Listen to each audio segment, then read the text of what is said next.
ओम श्री गणगणपति नमः।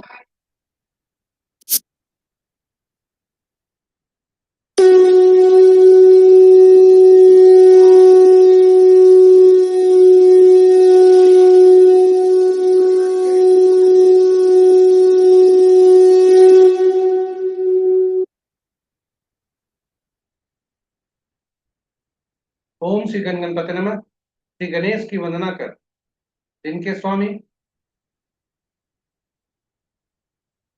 शुक्रदेव माँ लक्ष्मी की आराधना कर, इष्ट देव का ध्यान धर, गुरुजनों को नमन कर, अभिनंदन करते हैं आपका आज के दैनिक पंचांग में। यह नित्य के भांति 5 भागों में प्रस्तुत किया जाता है और इसके पहले भाग का लघु रूप हम अलग से प्रस्तुत करते आ रहे हैं, जो आपके सुझाव के अनुरूप है। तो चलिए पंचांग की तरफ चलते हैं और पंचांग की महत्ता को समझते हैं पहले, उसके बाद पंचांग के 5 भाग पर चलेंगे।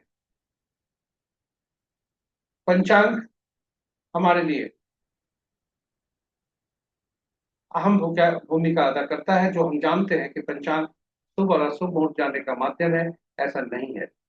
यह हमारी निर्णय क्षमता को सुदृढ़ करता है, आत्मबल को बढ़ाता है।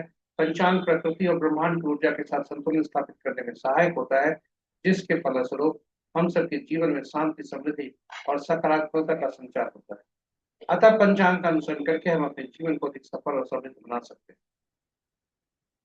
इस प्रकार पंचांग की हमारे जीवन में अहम भूमिका हुआ करती है और इसी को देखते हुए चलिए आइए हम सब पंचांग का अनुसरण करके अपने जीवन में शांति, समृद्धि और सकारात्मकता का संचार सुनिश्चित करते हुए जीवन को अधिक सफल और समृद्ध। इसके साथ ही साझा करें इस प्रस्तुति को अपने मित्रों, परिजनों और शुभेच्छुओं के संग, ताकि वे अपने जीवन में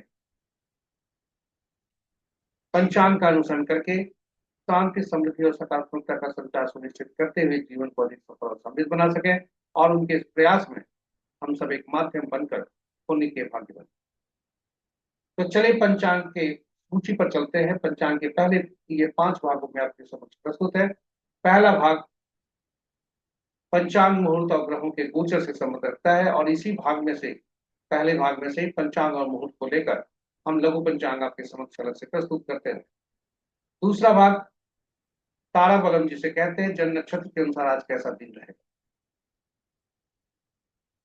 यह चंद्रमा स्थायी रूप से जन्म कुंडली में जिस नक्षत्र में होते हैं और आज जिस नक्षत्र में भ्रमण कर रहे हैं, दोनों का मिलान करके बताया जाता है कि निकाला जाता है कि यह आज किसके लिए, किस नक्षत्र में जन्मे जातक के लिए शुभ होगा, किसके लिए परीक्षा चैलेंजेस होंगे या चुनौती होंगी। यह नवतारा चक्र पद्धति पर आधारित है। तारा बल्लभ इसे इसका नाम है, लेकिन नवतारा चक्र पद्धति पर आधारित है। नवतारा चक्र पद्धति पर हम विस्तार से थोड़ी सी विस्तार से चर्चा करेंगे। हालांकि इस पर हम अलग से वीडियो डाले हैं जो काफी उपयोगी और ज्ञानवर्धक है। तीसरा भाग जन्म कुंडली में स्थायी रूप से चंद्रमा जहां विराजे हैं जिस राशि में, और आज भ्रमण जिस राशि में कर रहे हैं, उसके अनुसार आज कैसा दिन होने की संभावना। तो ये रहा तीसरा भाग। चौथा भाग चौघड़िया मुहूर्त से है, जो कि काफी उपयोगी है। यह शुभ और अशुभ काल किसी कार्य को करने के लिए दर्शाता है। और पांचवा भाग अंक ज्योतिष के अनुसार आज कैसा दिन रहने की संभावना। तो चलिए आपको प्रथम भाग में हम ले चलते हैं।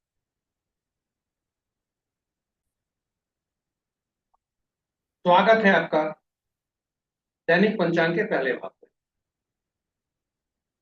दिनांक 8 अगस्त 2025, माह श्रवण, पक्ष शुक्ल, शाका संवत 1947 विश्व वसु, विक्रम संवत 2082 कलायुग और कलयुग का 5126वां वर्ष।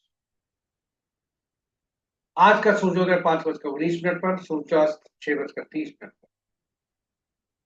Sunrise at 5:19 AM and sunset at 6:30 PM। दिशा सूल आज का पश्चिम है, फिर भी इस दिशा में यात्रा करने को बाध्यता हुई तो जौ खाकर या दूध का सेवन कर यात्रा में सुख फला है।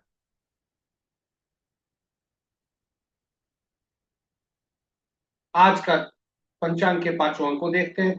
वार शुक्रवार, और तिथि अपराह्न 2:12 तक चतुर्दशी, जो रिक्ता तिथि के अंतर्गत आता है। उसके बाद पूर्णिमा।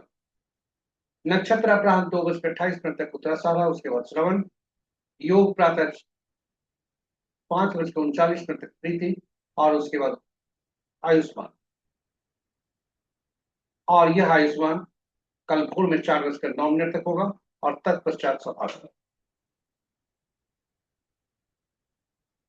महत्वपूर्ण मुहूर्त में करण अपराह्न 2:12 तक वनीचा, उसके बाद देर रात्रि 1:52 तक इसकी भद्रा, और तब उसके पश्चात बौ। महत्वपूर्ण मुहूर्त में जाने के पूर्व हम भोलेनाथ को नमन करते हैं और देखते हैं भोलेनाथ का वास कहाँ है। तो भोलेनाथ का वास आज शुभ नहीं है। जब तक चतुर्दशी तिथि है वे भोजन पर है, जो पीड़ा देता है, और उसके बाद पूर्णिमा जो मृत्यु तुल्य कष्ट देता है, क्योंकि शमशान है। तो दोनों शुभ नहीं है। जय भोलेनाथ। ओम नमः शिवाय। महत्वपूर्ण मुहूर्त में शुभ मुहूर्त अभिजीत मुहूर्त दिन के 11:29 से 12:21 अपराह्न तक। अमृत काल प्रातः 7:57 से 9:35 प्रातः तक। अमृत काल कल भोर में 4:01 से 3:57 तक। 5:37 तक यानी सूर्योदय के बाद। सर्वात सिद्धि योग अपराह्न 2:28 से 5:20 यानी कल सूर्योदय तक।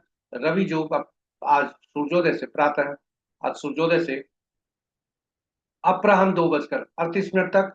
विजय मुहूर्त 2:07 अपराह्न से अपराह्न के 2:59 तक। गोधूली बेला संध्या 6:30 से 6:52 तक। और निशिता मुहूर्त देर रात्रि 11:34 से मध्य रात्रि 0:17 तक। जैसा हम पहले भी बताते आए हैं, रात्रि में किए जाने वाले पूजा पाठ, जब तक साधना, तंत्र मंत्र आदि के लिए निशिता मुहूर्त श्रेष्ठ हुआ करते हैं। अशुभ मुहूर्त में सबसे ज्यादा प्रभावी राहु काल दिन के 10:16 से 11:55 तक। गुलिक काल प्रातः 6:58 से 8:37 तक। यमगंड अपराह्न 3:13 से 4:52 तक। और वर्ज मुहूर्त संध्या 6:27 से रात्रि के 8:03 तक। भद्रा अपराह्न 2:12 से देर रात्रि 1:52। आज का भद्रा का वास पाताल में है, जो कि अशुभ। ग्रहों की स्थिति को देखते हैं तो अंश के अनुसार सभी ग्रह शक्तिशाली हैं। चंद्रदेव मकर राशि में आ चुके हैं, और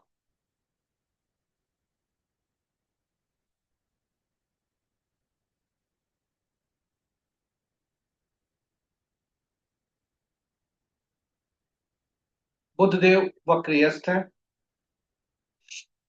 चंद्रदेव थोड़ा कमजोर अवस्था में है।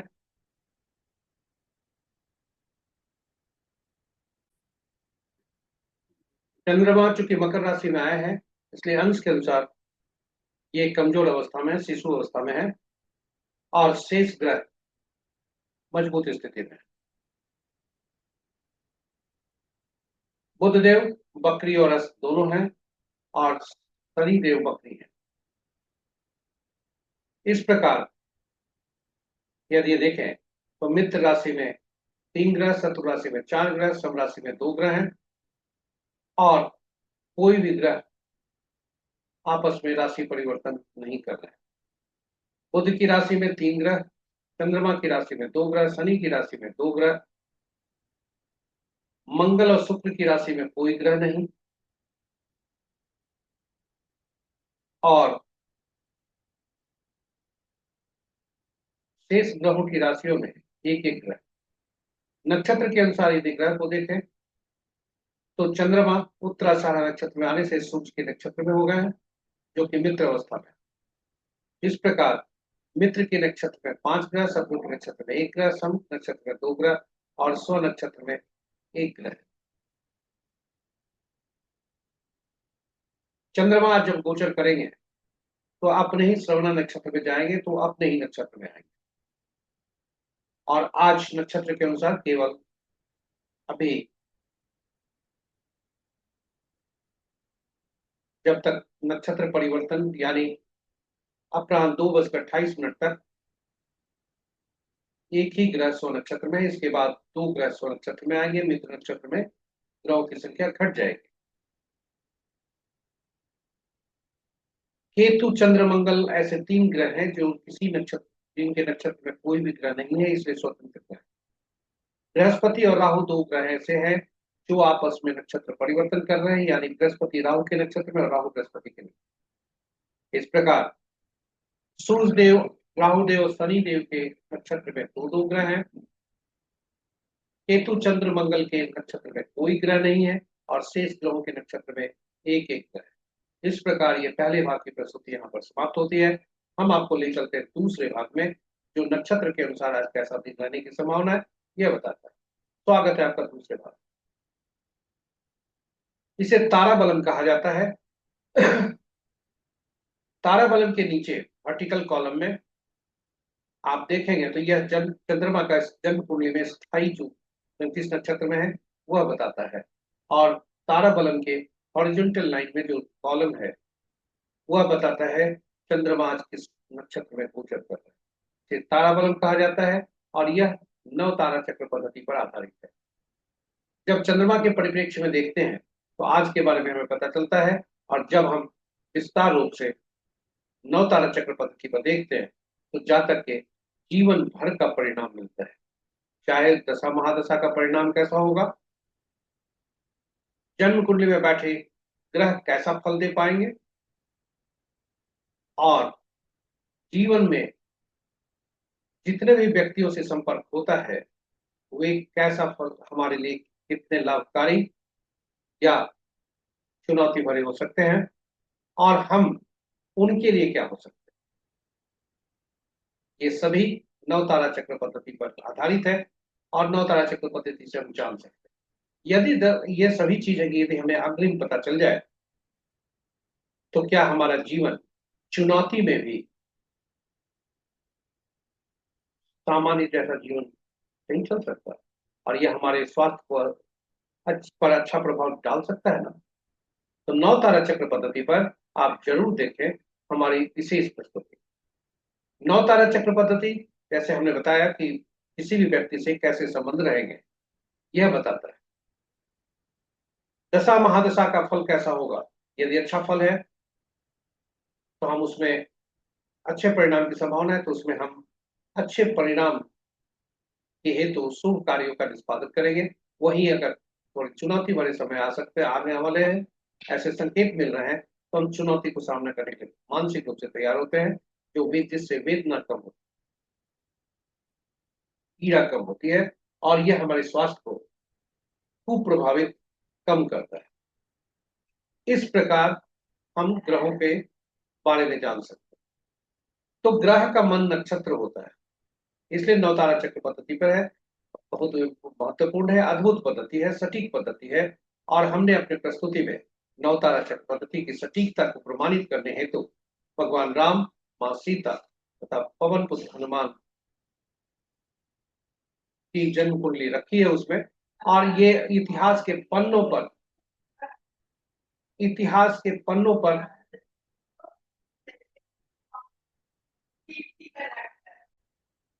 हमने उस कुंडली में जो भगवान राम, मां सीता, जब पवन पुत्र हनुमान की कुंडली रखी है उससे यह सटीकता प्रमाणित होती है कि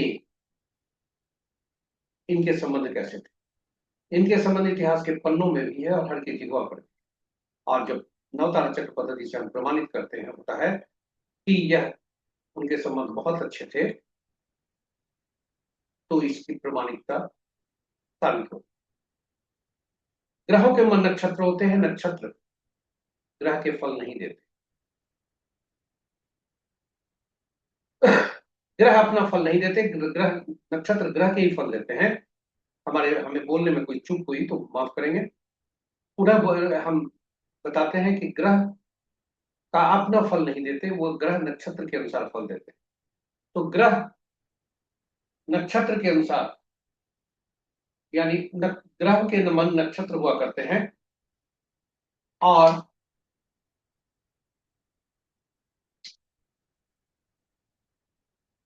ग्रहों के मन नक्षत्र होते हैं, इसलिए नौ तारा चक्र पद्धति से हम नक्षत्रों और ग्रहों को जोड़ते हैं। कुल 27 नक्षत्र होते हैं, 9 ही ग्रह हैं। तो हम 27 नक्षत्र को 9 कौन से ग्रह या कौन से नक्षत्र किस ग्रह के फल भी को देंगे, कौन से ग्रह किस नक्षत्र के फल को पाएंगे, यह जानने के लिए, यह इस प्रक्रिया को करने के लिए ग्रहों को 27 नक्षत्रों को पहले 3 श्रेणियों में रखा गया। पहला से 9वां तक पहला भाग में, 10वां से 18वां तक दूसरा भाग में, और 19वां से 27वां तक तीसरा में। या इसे कहें तीन श्रेणियां बनी। पहला से 9वां की एक श्रेणी, 10वां से 18वां दूसरी श्रेणी, और 19वां से 27वां तीसरी श्रेणी। ग्रहों को महादशा के क्रम में रखा गया, यानी पहला ग्रह केतु, दूसरा शुक्र, तीसरा सूर्य, चंद्रमा चौथा, मंगल पांचवा, राहु छठा, बृहस्पति सातवां, शनि आठवां और नौवां बुध। यह साइकिल चलते रहे। कोई व्यक्ति का जन्म चंद्रमा के ये हो सकता है, दशा में हो सकती है। तो फिर गणना यहीं से शुरू, और इसी को हम आगे समझते हैं। तो चंद्रमा, अब ग्रहों को, नक्षत्रों को हम जोड़ते हैं कि विभिन्न ग्रहों से।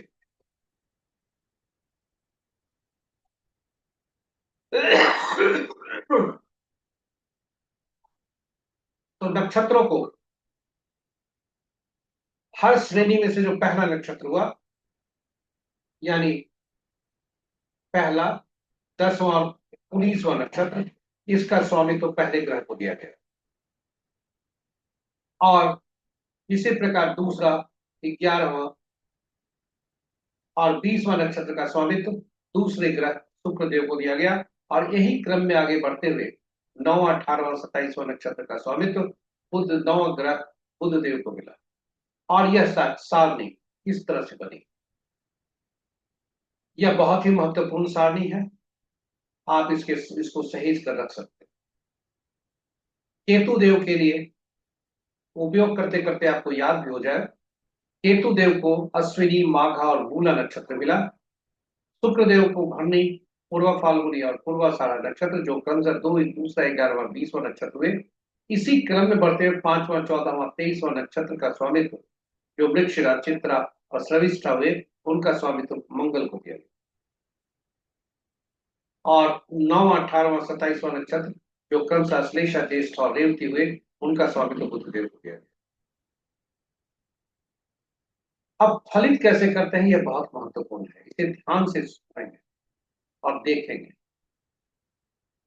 किसी जातक का जन्म यदि मंगल के नक्षत्र में हुआ है, उदाहरण स्वरूप कहता हूं, मृगशिरा, चित्रा या श्रविष्ठा के नक्षत्र में हुआ है, तो उसके लिए पहला ग्रह मंगल होंगे।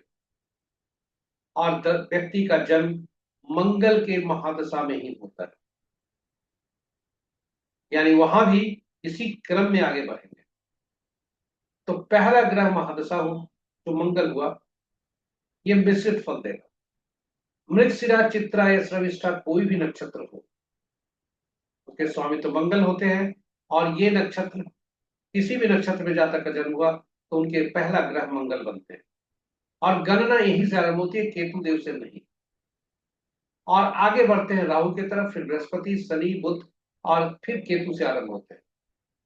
तो पहला ग्रह मंगल मिश्रित फल दिए, दूसरा ग्रह राहु, तीसरा बृहस्पति, चौथा शनि, पांचवा बुध, छठा केतु, सातवां शुक्र, आठवां सूर्य और नौवां चंद्र।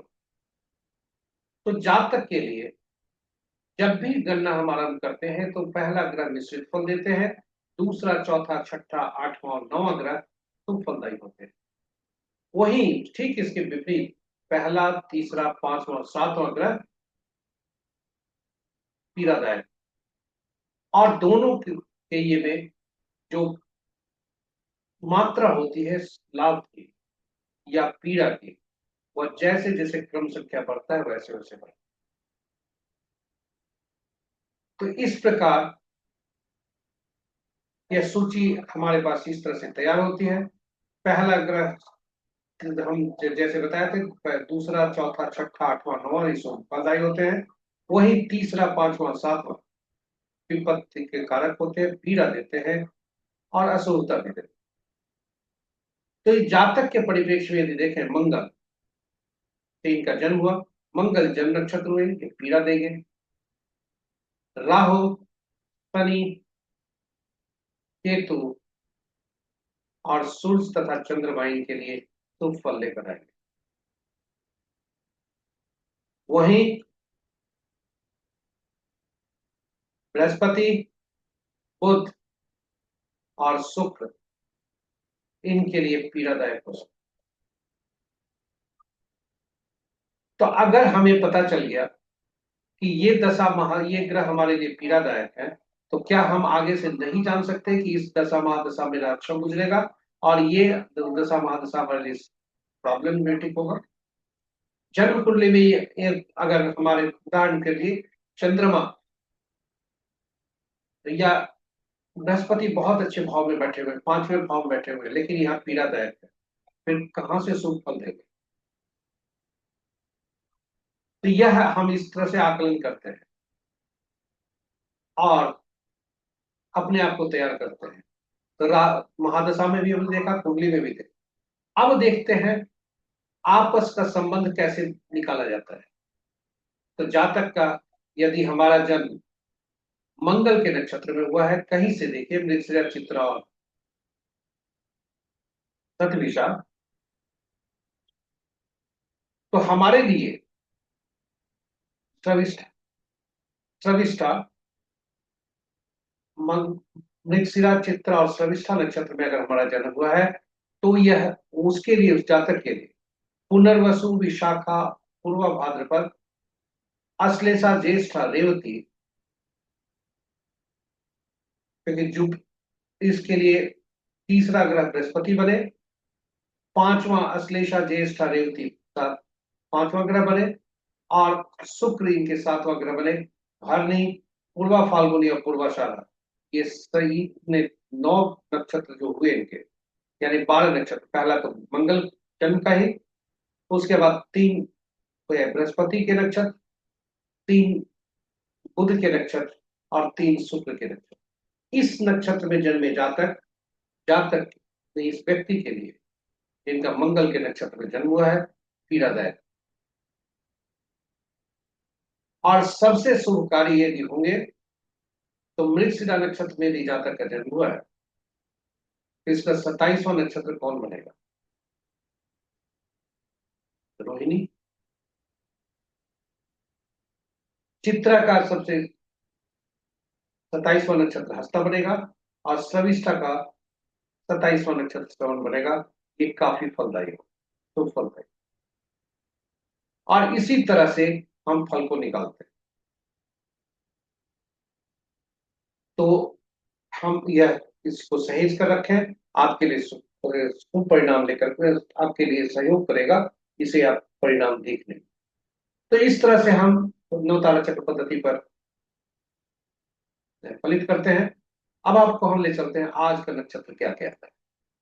तो आज का चंद्रमा का गोचर जहां पर है, उसके अनुसार चूंकि चंद्रमा 2:28 तक उत्तराषाढ़ा नक्षत्र में रहेंगे, उसके बाद श्रवण में जाएंगे जब अपने ही नक्षत्र में हो। तो जातक जिसका जन्म भरणी, पूर्वा फाल्गुनी या पूर्वाषाढ़ा में हुआ हो, उसके लिए वह संपत्ति का कारण बनेंगे, और फिर इसके लिए विपद का कारण।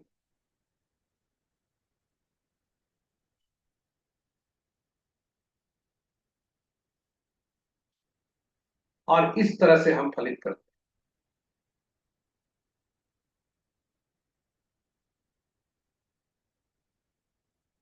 आप देखें, उत्तराषाढ़ा नक्षत्र जो सूर्य का नक्षत्र है, उसमें यदि जातक का जन्म भरणी, पूर्वा फाल्गुनी और पूर्वाषाढ़ा में हुआ, तो उसका जन्म नक्षत्र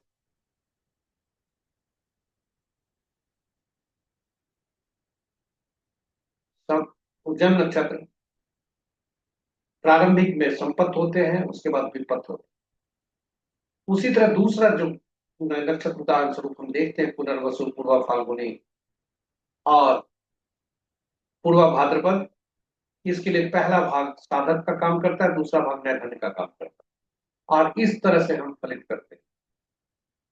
तो अब यहाँ पर सवाल उठता है, प्रश्न आपके मन में उठता होगा कि आज हमें बहुत जरूरी काम करना है और आज का जो 2:28 के बाद हमारे लिए विपद का कारक बन रहा है या नैधन्य का कारक, जन्म में भी हो सकता है, प्रत्यय भी हो सकता है। तो वैसी अवस्था में हम क्या करें?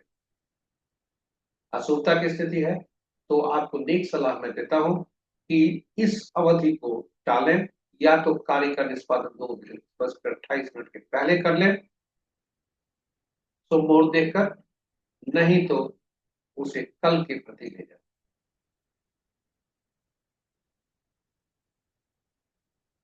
इस प्रकार यदि आप कहें तो हम शुभता, किसी भी कार्य में शुभता लाने के लिए में ये करना जरूरी है। रिस्क लेने से अच्छा है कि आप उसे टालें। फिर भी कुछ लोग कहते हैं कि इसका उपाय तो कुछ होगा। जी, ग्रंथ में तो नहीं कहीं हमने उपाय पढ़ा है, और वो उपाय आपके संकलित कर हम आपके समक्ष रख रहे हैं, लेकिन यह उपाय प्रमाणित नहीं है, इसलिए जोखिम लेने की आवश्यकता हम आपको नहीं सलाह देंगे। फिर भी आपके जानकारी के लिए हम उपाय आपके समक्ष प्रस्तुत कर रहे हैं। तो यदि तारा आपका जन्म में है तो पीला कद्दू पत्ते वाली सब्जी का दान करें, विपत्त में है तो गुड़ का दान करें, प्रत्ययी में है तो नमक का दान करें, नैधन्य है तो प्याज भूत को त्यागें, फिर भी बहुत मजबूरी हुई, अति मजबूरी, तो तिल सहित स्वर्ण का दान। पुनः बता दें, यह परिहार जो दिया गया उपाय यह अपुष्ट है, कंफर्म नहीं है, इसलिए जोखिम नहीं लें। यह केवल आपकी जानकारी के लिए हमने प्रस्तुत किया है। तो चलते हैं आप तीसरे भाग में, चंद्रमा किस राशि में है उसके अनुसार कैसा फल होगा। तो आज चंद्रमा गोचर राशि परिवर्तन नहीं कर रहे हैं, मकर राशि में आ चुके हैं, और इसे चंद्र बलम कहा जाता है। तो मकर राशि में चंद्रमा के आने से जो शुभता के संकेत मिल रहे हैं उन राशि वालों को, जिन राशि वाले को उन्हें यहाँ पर एक पहले फलित बताने के पूर्व हम ये बता दें, यह आप फलित चंद्रमा की राशि के अनुसार देखें, आपके जन्म कुंडली में चंद्रमा जिस राशि में है, लगन से नहीं, चंद्रमा जिस राशि में है उसके अनुसार देखें और फलित करें। तो मेष राशि के जातक, कर्क सिंह राशि के जातक, वृश्चिक और मकर तथा मीन राशि के जातक के लिए शुभता के संकेत मिले। वहीं वृषभ, कन्या तथा धनु राशि के जातक इष्ट देव का ध्यान दर कार्य कर सकते हैं, करें। अशुभता की संभावना तो जरूर है, लेकिन कुछ इष्ट देव का आशीष मिल सकता है। जो अशुभ जिनके हैं वे बात ही सावधान रहे, मुहूर्त को टाले ही, क्योंकि अशुभता की संभावना ज्यादा उनके। इन्हीं शब्दों के साथ हम आपको चौथे भाग में ले चलते हैं, चौघड़िया मुहूर्त। चौघड़िया ज्योतिष एक प्रकार का अवधि बताता है कि कौन सी अवधि किस चीज शुभ और अशुभ है। यह एक मुहूर्त बताता है, किसी भी शुभ काम करने के लिए इसका उपयोग किया जाता है, चाहे वो पूजा पाठ हो या कोई कार्य पहले बार किया जाता है। यदि कोई व्यक्ति उचित मुहूर्त नहीं देखना चाहता है तो हम सलाह है कि शुभ कार्य में शुभता लाने हेतु कम से कम चौघड़िया जरूर देखें। तो चौघड़िया की उपयोगिता काफी है दैनिक जीवन में, इसलिए चौघड़िया की उपयोगिता और यूटिलिटी ऑफ चौघड़िया का अलग अलग पोस्ट हमने हिंदी और अंग्रेजी में यूट्यूब पर रखा है, आप उसे देखें, ज्ञान वर्ग अर्जन करें, साथ ही साथ इसका उपयोग कर अपने जीवन में शुभता। तो कुल सब 7 नक्षत्र हुए, 8 नक्षत्र हुए दिन के, 8 नक्षत्र रात के, लेकिन 7 हमारे हमारे 7 दिन ही होते हैं, इसलिए 7 चौघड़िया का नामकरण हुआ। और 8वां चौघड़िया जो आदि का होता है वही अंत का होता है। तो इस प्रकार सभी साप्ताहिक ग्रहों को, इस सभी चौघड़िया को साप्ताहिक दिनों से जोड़ा गया। और सभी साप्ताहिक दिन के स्वामी अलग अलग ग्रह होते हैं, और ये ग्रह विभिन्न कार्यों करने के लिए अधिकृत हैं, उपयोगी होते हैं। इस प्रकार हर एक चौघड़िया का संबंध विभिन्न ग्रहों से हुआ, और हर चौघड़िया कोई विशेष कार्य करने के लिए उपयोगी, और यही है चौघड़िया के उपयोग। चौघड़िया शुभ और अशुभ मुहूर्त तो दर्शाता ही है, साथ ही साथ विशेष कार्य करने के लिए बहुत ही उपयुक्त है। जैसे उदाहरण स्वरूप हम बताते हैं कि यदि रूप चौघड़िया है या मंगल का चौघड़िया है, क्रूर और अनिष्ट है, इसमें दैनिक कार्य करने में सावधानी रखनी चाहिए, लेकिन दुश्मन को परास्त करने के लिए यह अगर कोई कार्यारंभ हो रहा है तो इसके लिए बहुत ही उपयुक्त है।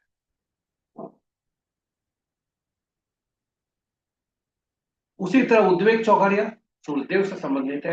आमतौर पर यह शुभ है, किंतु सरकारी कार्यों के लिए बहुत ही शुभ है।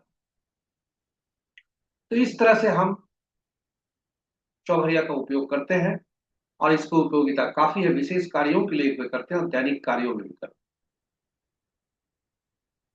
दिन का चौघड़िया काल चौघड़िया, वार चौघड़िया और राहु काल से ग्रसित हो सकता है, और रात्रि का चौघड़िया काल रात्रि से ग्रसित हो सकता है। इसका परित्याग करना है, क्योंकि इसमें शुभता की गारंटी तो बिल्कुल नहीं है, अशुभता की गारंटी जरूर। तो इन शब्दों के साथ आज का चौघड़िया देखते हैं। आज का चौघड़िया कैसा है? आज का चौघड़िया देखें। चर चौघड़िया से दिन आरंभ हो रहे हैं, चर चौघड़िया से दिन समाप्त हो रहे हैं। रात्रि रोग चौघड़िया से आरंभ हो रहा है, रोग चौघड़िया से समाप्त। और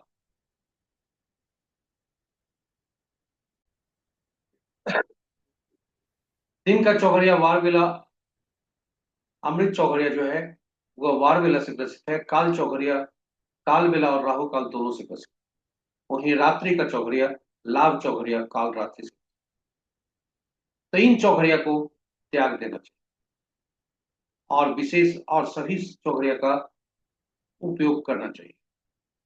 विशेषकर चर चौघड़िया, लाभ चौघड़िया, शुभ चौघड़िया का उपयोग करना चाहिए, और रात्रि में का लाभ चौघड़िया, शुभ चौघड़िया और अमृत चौघड़िया, चूंकि यह अशुभता से व्याप्त नहीं है, तो इसका उपयोग हम कर सकते हैं। इन्हीं शब्दों के साथ हम ले चलते हैं आपको अंतिम भाग में, 5वें भाग। अंक ज्योतिष के अनुसार आज कैसा दिन रहने की संभावना है, और यह 2 भागों में आपको संक्षिप्त परिचय अंक ज्योतिष के बारे में। अंक ज्योतिष एकल अंक, चूंकि अंकों की जीवन में अहम भूमिका होती है, इसलिए अंक ज्योतिष पर थोड़ा सा संक्षिप्त परिचय। अंकों की हमारे जीवन में अहम भूमिका होती है, और ये अंक 1 से 9 तक होते हैं। शून्य को नहीं लिया जाता है, एकल अंक को ही लिया जाता है। और क्योंकि शून्य अनिश्चितता को दर्शाता है, 1 से 9 अंक को अगर देखें तो 5 अंक ऐसा होता है जो मध्यम अंक होता है। जब भी 1 से ज्यादा अंक के कोई हम समूह मिलते हैं तो उनमें प्रयुक्त हुए अंकों को जोड़कर एकल अंक में परिवर्तित करते हैं, और इस प्रकार हम फलित करते हैं। तो एक जो 1 से 9 अंक है, इसके भी स्वामी होते हैं। ग्रहों के अंकों के स्वामी है। सूर्य 1 के, दो चंद्रमा के, चंद्रमा 2 के, बृहस्पति 3 के, राहु 4 के, बुध 5 के, शुक्र 6 के, केतु 7 के, शनि 8 के और मंगल 9 के। और इनको विभिन्न अलग अलग नामों से पुकारा जाता है। 1 को राजा के नाम से, 2 को रानी के नाम से, 3 को गुरु के नाम से, चौथा को शरारती तत्व से, पांचवा को राजकुमार से, छठा को मंत्री से, सातवां को धर्मगुरु से, आठवां को अधीनस्थ या नीच तबके के लोग, अपने से नीच तबके के लोग, और न्यायालय से।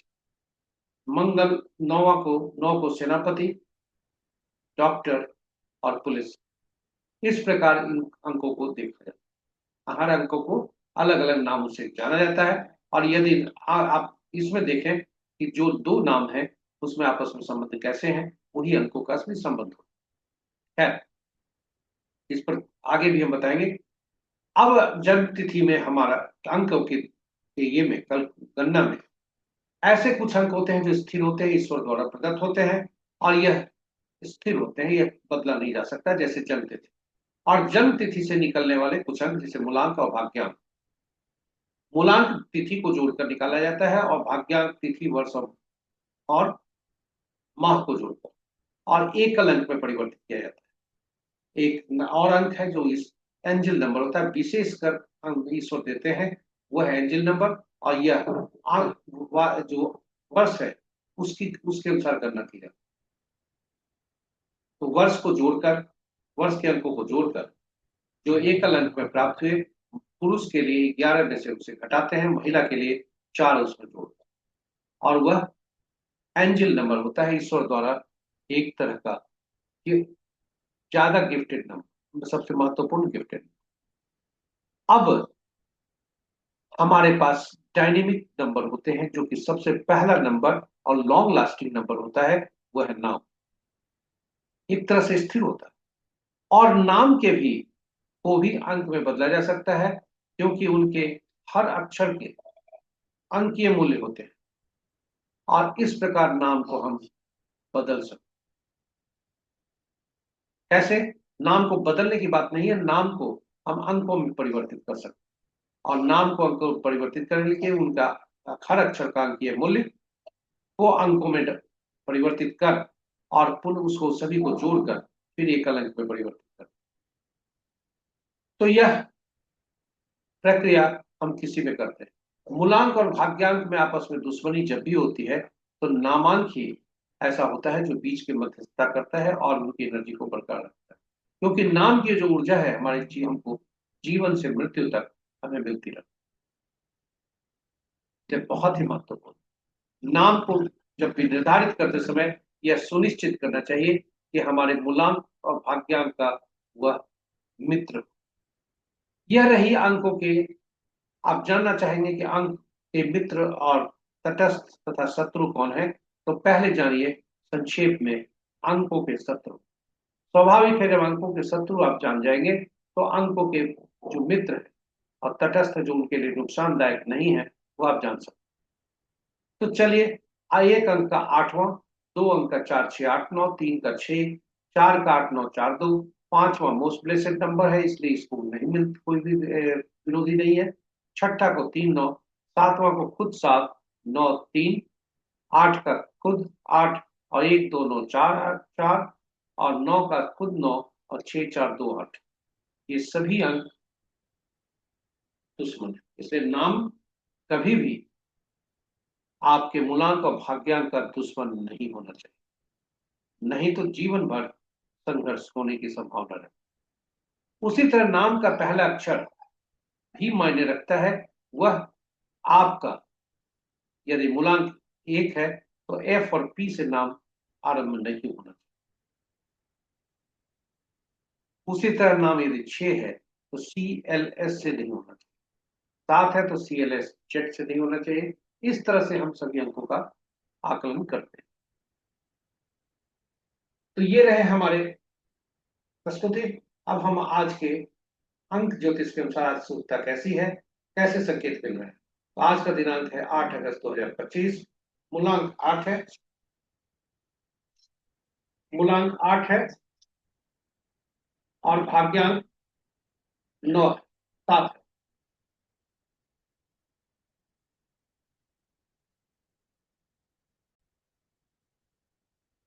आज की तिथि 8/8/2025, मूलांक 8, भाग्यांक 7।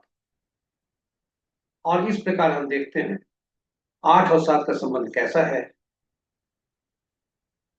मूलांक और भाग्यांक कैसा है। तो यदि कहें 8 और 7 आपस में मित्र, लेकिन आज का मूल जो भाग्यांक है विभिन्न मूलांक वाले से कैसा संबंध होगा, यही उनका अच्छा आज का दिन का कार्य के बारे में बताता है। तो सात मूलांक, सात वाक्यांश जो है, सात अंक आज का एक मूलांक वाले के लिए तटस्थता का है, दो तटस्थता का है, दो के साथ भी तटस्थता है, चार के प्रिय मित्र है, पांच के साथ तटस्थता है, छह का मित्र है, आठ का मित्र है। इसलिए इन व्यक्तियों को जिनका जन्म तिथि 1/10/1928 को हुआ है, 2/11/2029 को हुआ है, 4/13/22/31 को हुआ हो,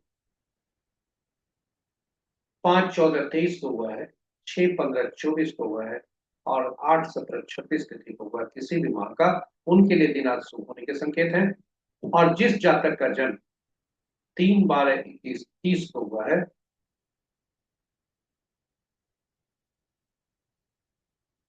4 7/16/25 को हुआ है किसी भी माह का, और 9/18/27 को हुआ है किसी भी माह का, उनके लिए दिन शुभ है, सब अशुभता का है। और ये पुनः बता दें, तीन मूलांक वाले जिनका जन्म तिथि 3/12/21/30 को है, सात मूलांक वाले जिनका जन्म तिथि 7/16/25 को है, नौ मूलांक वाले 9/18/27 को है, इनके लिए दिन अशुभता के संकेत मिल रहे हैं। थोड़ा सावधान। 9/18/27 तारीख को जिनके जन्म है तिथि है, उनके साथ संबंध अति शत्रुता का है, इसलिए उन्हें ज्यादा सावधान रहने की आवश्यकता है। इन्हीं शब्दों के साथ आज का अंक ज्योतिष यहीं पर समाप्त होता है, और इस तरह से हमारे दैनिक पंचांग की प्रस्तुति यहीं पर समाप्त होती है। आप हमारे साथ बने रहे, इसके लिए बहुत बहुत धन्यवाद। यह प्रस्तुति आप तक YouTube के माध्यम से पहुंचाई गई। ये जो भी इसमें डेटा लिए गए वो अतिरिक्त पंचांग से लिए गए, तथा जो भी तथ्य लिए गए वह विभिन्न ग्रंथों और पुस्तकों को जो हमने पढ़ा है वह लिए उससे लिया गया है। और साथ ही आरंभ में की गई संख ध्वनि और तस्वीर तथा जो भी तस्वीर छवि हो वह सभी गूगल से ली गई है, और यह आप तक यूट्यूब के माध्यम से पहुंचेगी। तो यदि चैनल को पहली बार सब देख रहे हैं तो सब्सक्राइब जरूर करें चैनल को, साथ ही साथ नोटिफिकेशन बटन को दबा दें। और अंत में इसके पूर्व की हम आप यहाँ पर अपने आपको आपसे विदा करें। सभी सब्सक्राइबर से अनुरोध है कि इस प्रस्तुति को साझा करें अपने मित्रों, परिजनों और शुभेच्छुओं के संग, ताकि वे भी इससे फायदा लाभ लेकर अपने जीवन को अधिक समृद्धशाली और सफल बना सकें। और अंत में आपसे अनुरोध है कि कमेंट के तौर पर प्रस्तुति को और बेहतर करने के लिए आप कमेंट यूट्यूब के कमेंट बॉक्स में जाकर कमेंट करें, सार्थक कमेंट करें, और पारिश्रमिक के तौर पर, एनर्जी एक्सचेंज के तौर पर पोस्ट को लाइक जरूर करें। इन शब्दों के साथ माँ लक्ष्मी और शुक्रदेव की कृपा पर बनी रहे। हम आपसे विदा लेते हैं, कल तक के लिए नई प्रस्तुति के साथ उपलब्ध होंगे। तब तक के लिए हमें आज्ञा दी। नमस्कार। जय शुक्रदेव। जय माँ लक्ष्मी।